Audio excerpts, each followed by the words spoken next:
like to tell us that if Scotland broke up, then guess what? Scotland and England are going to suddenly become great friends. And it's Scotland and England mainly that we're talking about here. Of course, everybody else is involved, but the Scottish focus is always on England, essentially. So it's, oh, we're going to become great friends. And, you know, there wouldn't even be a need for the Scottish National Party anymore.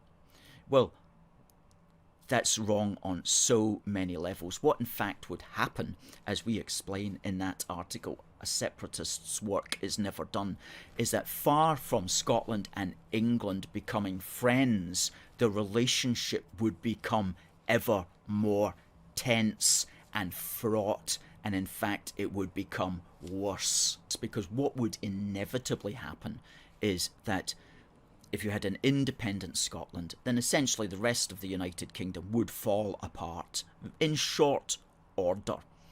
And England itself would develop a new English Parliament.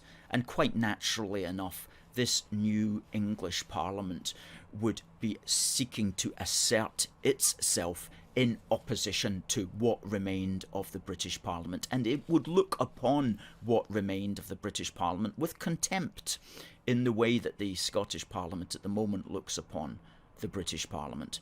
And this would create a tension which would result inevitably in the English Parliament winning that battle, because it would have so much power over so many things in England that the British Parliament effectively no longer had any power over. So the British Parliament would become redundant, and there would be no need even for a British Parliament, and Northern Ireland, Wales and England would all split.